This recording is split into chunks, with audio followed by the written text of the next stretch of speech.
না ঘষে দিচ্ছি কেন? যা চলে যাও তোরা ছুটছিস।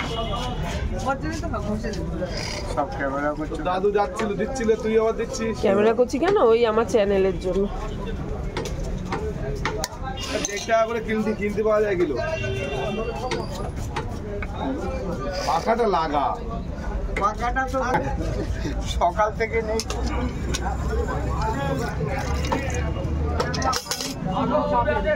Hello viewers, welcome to my channel explore Katie. Very good morning সবাই, কী করছো, কেমন আছো? একদম মর্নিংয়েতে 7টা এরকম সময় নাগাদ বাজারে এসেছি। বাজারে এসে একটু চায়ের দোকানে গরম গরম চা শেফু আমি খেয়ে নিয়ে বাজারটা সেরে নিচ্ছি। পুঁই বিচুলি রান্না করবো আজকে, তাই নিয়ে নিচ্ছি বেশ কিছুটা পুঁই বিচুলি, বেশ কিছুটা বলতে 250-র মতো। আর তার সাথে নিয়ে নিচ্ছি একটু বেগুন আর ভোলা মাছ নিয়েছি বাজার থেকে। ভোলা মাছ আর পেঁয়াজ কলি দিয়ে করে নেবো মাছের ঝাল। আর একটা স্পেশাল জিনিসের জন্য এসেছি আজ বাজারে, তা হলো যে পিঠে মানে পাটিসাপটা করব বাড়িতে, এবং কত সহজ পদ্ধতিতে পাটিসাপটা করব সেটাই তোমাদের সঙ্গে আমি শেয়ার করে নেব। শীতকালে বাজারে এসে একটা সমস্যা আমার ভীষণ হয়, মনে হয় যেন যে সব সবজিই কিনে ফেলি। বাজার সেরে নিয়ে এবার পাশেই মুদি দোকানে, সেখান থেকে চালের গুঁড়ো কিনে নিচ্ছি, একটু ময়দা, একটু কাজু কিশমিশ, এইগুলোও নিয়ে নিয়েছি। বাট আমার এই পাটিসাপটাটা কিন্তু বন্ধুরা খুব মডার্ন রেসিপিতে হবে, এবং তাতে কতটা সময় বাঁচবে এবং কত সহজেই হয়ে যাবে, এটা তোমরা না দেখলে নিজের চোখে একদমই বিশ্বাস করবে না।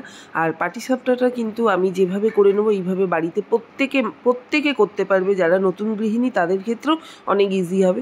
নিয়ে নিচ্ছি রেড কাউয়ের 1 প্যাকেট দুধ, আর তার সাথে আমুলের ফ্রেশ ক্রিম যে মিল্ক হয় সেই মিল্কও 1 প্যাকেট নিয়ে নিয়েছি। টোটাল 3 প্যাকেট দুধ আমি নিয়ে নিয়েছি বা এখান থেকে। আমরা সবাই জানি পাটিসাপটা করতে গেলে যে স্টাফিংটা, সেটাই আমাদের কাছে একটু হেডেকের হয় বা একটু সময় সাপেক্ষ হয়ে ওঠে। বাট আমি কিন্তু এই পাটিসাপটাতে একদমই স্টাফিং নিয়ে হেডেক নেব না। দেখো বন্ধুরা, কথা বলতে বলতে কিন্তু মিষ্টির দোকানেও আমি চলে এসেছি। আমি আর শেফু মিষ্টির দোকানে এসেছি। এখান থেকে মিষ্টিতে যেটা নিয়ে নিচ্ছি সেটা হচ্ছে ছানা মাখা বা সন্দেশ মাখা বা কাঁচাগোল্লা যেটাকে বলে। 250 গ্রাম ওজনের কাঁচাগোল্লা বা সন্দেশ মাখাটা কিনে নিলাম মিষ্টির দোকান থেকে। আমাদের এই মিষ্টির দোকানের মিষ্টিগুলো বেশ টেস্টি। এখানে সব রকমের ভ্যারাইটি অফ কালেকশন থাকে মিষ্টির দোকানের মিষ্টিগুলো একটু দেখো, সকাল সকাল একদম ফ্রেশ তাজা মিষ্টি। আর বন্ধুরা, পনির, এই দোকানের পনির এত সুন্দর পনির যে রান্না করলে একেবারে পনির গলে যায়, এবং পনিরের খুবই টেস্ট, খুবই টাটকা ফ্রেশ ক্রিম দিয়ে পনিরটা তৈরি হয়। আর এই সমস্ত মিষ্টির মধ্যে আমি কিন্তু নিয়ে নিচ্ছি শুধু সন্দেশ মাখাটা আজকে। সন্দেশ মাখার সঙ্গে এই দোকানেও পাটিসাপটা বিক্রি হয়, এবং আরও অন্যান্য মিষ্টি, পিঠের সময় আরও পিঠেও আরও কিছুদিন পর থেকে তৈরি হবে। তো মিষ্টির দোকান থেকে আবার বাড়িতে ফিরে এসে কিছু জোগাড়জান্তি করে চলে যাব ড্রাইভিং স্কুলেতে। আজ তো তোমাদের বলেইছিলাম যে ড্রাইভিংয়ের আজকে আমাদের first time on road driving থাকবে। এই সিমুলেটার আর থিওরি ক্লাসগুলো এই কদিন ধরে চললো কন্টিনিউ, এখন শুরু হবে অন রোড ড্রাইভিং। টোটাল 10টা ক্লাসেস থাকবে, তার মধ্যে ফার্স্ট ক্লাসটা তো আজকেই আছে, তাই আমরা ভীষণ এক্সাইটেড যে অন রোডে প্র্যাকটিস করতে পারবো। বাড়িতে বাজারটা রেখেই হন্তদন্ত হয়ে আমরা কিন্তু চলে এসেছি আমাদের মারুতি সুজুকি ড্রাইভিং স্কুলেতে, এবং সেখানে অন রোড ড্রাইভিংয়ের ক্ষেত্রে একটু ওয়েট করতে হয়, বেশ খানিকটা সময় হাতে নিয়ে আসতে হয়, বসে থাকতে হয়। তো বসে বসে কী আর করবো তোমাদের সঙ্গে, তাই একটু শেয়ার করে নিচ্ছি যে শোরুমের টোটাল কীরকম ভিউটা। গনুর মূর্তি একটা কর্নারেতে রয়েছে, ঠিক তার পাশেই কফি কাউন্টারটা। এই কফি কাউন্টারেতে কফি এবং টি এগুলো সমস্ত কিছু ভদ্রমহিলা করে নেন। আর তার পাশেতেই যে কাউন্টারটা, সেটা হচ্ছে ডিসপ্লে কাউন্টারেতে দেখো বিভিন্ন চাকা, বিভিন্ন কিছু ক্লিনিং মেটেরিয়ালস, তারপরে তোমার এইগুলো সমস্ত মিউজিক সিস্টেম, ছোট ছোট টিভি, এগুলো। আর ডিসপ্লেতে রাখা রয়েছে দেখো কত রকমের ঠাকুরের মূর্তি, গাড়িতে রাখার জন্য যেগুলো ইউজুয়ালি ইউজ করা হয় সেগুলো সমস্ত কিছু রয়েছে এখানে। এই যে ডিসপ্লেতে মূর্তিগুলো রয়েছে বন্ধুরা, এই মূর্তিগুলো কিন্তু বেশ রিজনেবল প্রাইসে, মানে বাইরে অন্যান্য শপে যে পাওয়া যায় তার থেকে অনেক অনেক বেশি রিজনেবল প্রাইসে, এবং ভীষণ ভালো কোয়ালিটির এই মূর্তিগুলো। শেফু আর আমি তো এক পাশে দাঁড়িয়ে এগুলো দেখে নিচ্ছি, আর তার সঙ্গে এখানে ডিসপ্লেতে যে গাড়িগুলো রয়েছে, গাড়িগুলোর কি ফিচার্স ফাংশন রয়েছে, কীরকম প্রাইস রয়েছে, সেগুলো একটু আমরা ডিসকাস করে নিচ্ছি। প্রায় 1/2 ঘন্টার ওপর হয়ে গেল আমরা দাঁড়িয়ে রয়েছি, এখনও পর্যন্ত ট্রেনিংয়ের ড্রাইভার যে থাকে, ট্রেনার দাদা, তিনি এখনও ফেরেননি। শেফু তো তাই জন্য বিরক্ত হচ্ছে, তাই আমি বলছি আর কিছুক্ষণের মধ্যেই চলে আসবে। তো এরকম শেফুর আর আমার দুটো কার্ড নিয়ে চলেছি। আজই ফার্স্ট ডে অন রোড প্র্যাকটিসে, এক্সাইটেড। ট্রেনিং স্কুল থেকে অনেকটা দূরে একটা গলির মধ্যে কারটা পার্ক করা ছিল, সেখানে ট্রেনার দাদার সঙ্গে গাড়িতে বসে আমরা শেফু ফার্স্ট সিটেতে বসে রয়েছে, ড্রাইভিং সিটেতে কিছু ফর্মালিটিস কমপ্লিট করে নিতে হয়। এরপরেই দেখো ট্রেনার দাদার ইনস্ট্রাকশনে শেফু কিন্তু কারটাকে চালাচ্ছে, ড্রাইভ করছে। তো এটা এই প্রথম আমাদের এই অভিজ্ঞতাটা হচ্ছে, সেই অভিজ্ঞতাটা তাই জন্যই তোমাদের সঙ্গে বন্ধুরা শেয়ার করে নিলাম। জীবনের প্রত্যেকটা আনন্দের মুহূর্ত সমস্ত কিছু তোমাদের সঙ্গে শেয়ার করে নিতে চাই এইভাবেই। আর এবারেতে আমি করে নিচ্ছি ড্রাইভ। তো শেফু হয়ে গেল 5 কিলোমিটার্স টোটাল আমাদের দেওয়া ছিল। সেই 5 কিলোমিটার্স ড্রাইভিংয়ের পরে এবারেতে আমি ড্রাইভিং সিটে এসেছি এবং শেফু পেছনের সিটে রয়েছে। এবার ইনস্ট্রাক্টরের ইনস্ট্রাকশানে সেইভাবে আমরা ড্রাইভ করে নিচ্ছি। এটা একেবারে অন রোড, বাট এত বিজি রোড, এমন সময়টা ড্রাইভ তো করছি বন্ধুরা, কিন্তু বাট এটা কিন্তু সম্পূর্ণভাবে ইনস্ট্রাক্টর যে দাদা আছেন উনিই কমপ্লিটলি অপারেট করছে।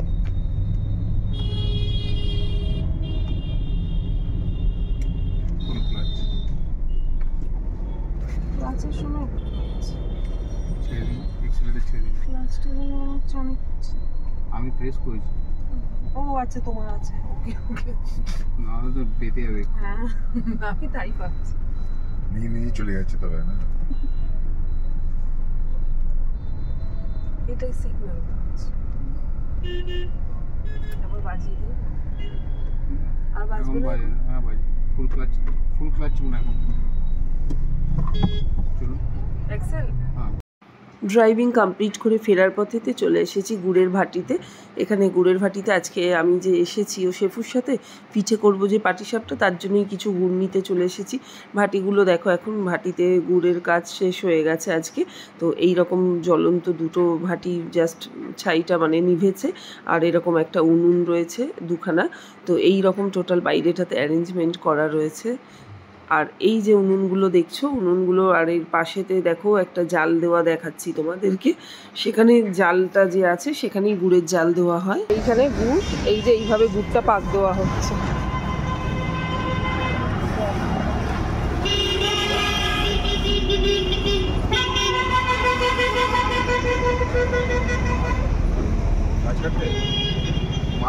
যিনি গুড় জাল দেন তিনি এইখানে এইরকম ঘর। এটা 400 দিলি তো, আর আর একটা এই লিকুইড দিয়ে দেন, ওটা 500 দিয়ে একটা কিছু তো। এইখানে ঝোলা গুড়ের কন্টেনার, হাঁড়িতে ঝোলা গুড়, একটু আসবো। এই যে হাঁড়িতে ধরবো ওপরের ঢাকনাটা, হাঁড়িতে এই যে ঝোলা গুড় থাকে, এই যে রাখা আছে ঝোলা গুড়গুলো দেখো কন্টেন করে। আর এইখানে এইভাবে গুড়ের জায়গাটাতে সমস্ত গুড় রাখা থাকে, সেখান থেকে ওয়েট করে যেরকম যা ওজন হয় সেই মতো নিয়ে নেওয়া হয়। গুড় নেওয়া কমপ্লিট হয়ে গেছে, এবার বাড়িতে ফিরে আসি।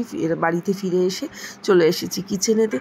একটু বেলা হয়ে গেছে বলে তাড়াতাড়ি দুদিকে গ্যাস অন করে রান্নাটা সেরে নিতে হবে আমার। একদিকে তো বসিয়ে দিয়েছি ভাত, আরেকদিকে বসিয়ে দিয়েছি যেটা ভোলা মাছটা ভেজে নিয়েছি, ভেজে নিয়ে গোটা জিরে দিয়ে দেখো। আর কুচো যে চিংড়ি মাছটা তোমাদেরকে দেখাচ্ছি, এই কুচো চিংড়ি মাছটা কিন্তু পুঁই বিটুলির জন্য, তাই জন্য কড়াতে তেলেতে একটু পেঁয়াজ ফোড়ন দিয়ে দিচ্ছি পুঁই বিটুলির। আর ওই দিকের কড়াতে যেটা করে নিচ্ছি, ভোলা মাছের মশলা দিয়ে দিচ্ছি, ধনে গুঁড়ো, জিরে গুঁড়ো, আদা বাটা, রসুন বাটা, গোটা জিরে ফোড়ন দিয়ে টমেটো দিয়ে ওটাকে ভালোভাবে কষিয়ে নিচ্ছি। আর মাছটা তো আগেই ভেজে রেখেছিলাম। এই যে পুঁই বিটুলি করছি, পুঁই বিটুলির জন্য কিন্তু আমি একটা আলু ডুমো ডুমো করে কেটে নিয়েছি। আলুটা আর পেঁয়াজটা একসঙ্গে বেশ খানিকক্ষণ নাড়াচাড়া করে নিয়েছি। এইবারেতে দিয়ে দিচ্ছি পুঁই বিটুলি। পুঁই বিটুলিটা এইদিকে আলু আর পেঁয়াজের সঙ্গেই আমায় ঢেলে দিতে হবে। পুঁই বিটুলিটা ভালো করে ধুয়ে নিয়ে আর ঢেলে দিচ্ছি আলু পেঁয়াজের মধ্যে, দিয়ে ওটাকেও আলু পেঁয়াজের সঙ্গে ভালোভাবে ভেজে নিচ্ছি।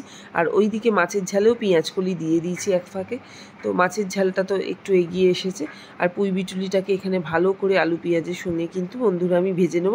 আর দিয়েছি খানিকটা হলুদ, এই হলুদ দিয়ে নুন দিইনি, নুন না দিয়েই এখন নেড়ে চেড়ে ভালো করে ভেজে নিচ্ছি পুঁই বিটুলিটা। বেশ খানিকক্ষণ পুঁই বিটুলি আলু পেঁয়াজ ভাজা হয়ে গেলে দিয়ে দিচ্ছি লঙ্কা গুঁড়ো, নুন আর জিরে গুঁড়ো, আর এই মশলাগুলো দিয়ে নেড়ে ছেড়ে নিচ্ছি। একটা ভুল কিন্তু আজকে বন্ধুরা করেছি, তোমরা কি দেখেছো, খেয়াল করেছো, ধরতে পেরেছো? এই যে পুঁই বিটুলি করছি এর মধ্যে আমি আদা বাটা আর এক ছিটে রসুন বাটা দিতেই ভুলে গেছি। রসুন বাটাটা এই জন্য যেহেতু কুচো চিংড়ি দিয়ে করছি, এটা আমিষ করছি যেহেতু মাছ থাকবে। এই হচ্ছে আমার কুচো চিংড়িগুলো রাখা রয়েছে। তো এই কুচো চিংড়িটাও দেখো আমি দিয়ে ফেলেছি, কিন্তু আদা রসুনটাই দিতে ভুলে গেছি। এবার এই কুচো চিংড়িটাকে আগে থেকে আলাদা ভাজিনি, এর সাথেই ভালোভাবে ভেজে নিচ্ছি। আর ভাজতে ভাজতে যেই মনে পড়লো আদা আর রসুন বাটা দিইনি, সেই জন্য কড়ার মাঝখানটা কিছুটা ফাঁকা জায়গা করে তার মধ্যে একটু তেল দিয়ে আর আদা আর রসুনটাও দিয়ে দিলাম এখন। তো দিয়ে না দিলে তো আর একটাই জ্বালা হতো যে কেমন খেতে হতো কে জানে। মেয়ে খুব আবদার করেছে যে পুঁই বিটুলি খাবে, আর মাছের মধ্যে চিংড়ি মাছটা তো মেয়ে খায় তোমরা জানোই। ওইদিকে মাছের ঝালটা হয়ে এলো বলে তাই মাছের ঝালটা ঢাকা দিয়ে দিয়েছি। আদা আর রসুন বাটাটা মাঝখানে দিয়ে বেশ কিছুক্ষণ গ্যাস জোরে করে ওটাকে ভালোভাবে কাঁচা গন্ধটা কাটিয়ে নিয়ে তারপরে মশলার সাথে সম্পূর্ণটা মাখিয়ে দিয়েছি। এবার বেগুনটাও দিয়ে দিলাম, কেন বেশ খানিকক্ষণ ওইগুলো তো সেদ্ধ হয়ে গেছে, পুঁই বিটুলি আর আলুটা। বেগুনটাও দিয়ে দিয়েছি, একটু জল দিয়ে দিয়েছি, এইবার চাপা দিয়ে দিচ্ছি। বেলা হয়ে গেছে বলে শেফু তো বেরিয়ে গেছে, ওইদিকে ছানাপোনারা হাউমাউ করছে, খেতে দিতে হবে। প্রায় 3টে বেজে গেল লাঞ্চ করতে করতে। আগে তোমাদের ভাই বোনদের খাইয়ে নিয়ে আমিও টেবিলে বসে পড়েছি। দেখি কেমন হয়েছে পুঁই বিটুলিটা, ফ্লেভারটা তো ভালোই হচ্ছিল। খেয়ে দেখা যাক এখন কেমন হয়েছে। সব থেকে আগে পুঁই বিটুলিটাই নিয়ে নিলাম, আর তারপরে তো মাছের ঝালটা দিয়ে খাবো। পুঁই বিটুলিটা মেয়ের খুব ভালো লেগেছে, বেশ খানিকটা চেটে ফুটে খেয়ে নিয়েছে। আর ছেলের তো জ্বরের মুখ বলে একটু কমই খাচ্ছে। ওদেরকে দেওয়ার পর এবার কিন্তু আমিও আমার লাঞ্চটা সেরে নিচ্ছি। ওকে বন্ধুরা, থ্যাংক ইউ সো মাচ আমার চ্যানেলটা সাবস্ক্রাইব করার জন্য। ভালো লাগলে বেশি বেশি করে লাইক শেয়ার ও কমেন্ট করতে কিন্তু ভুলো না।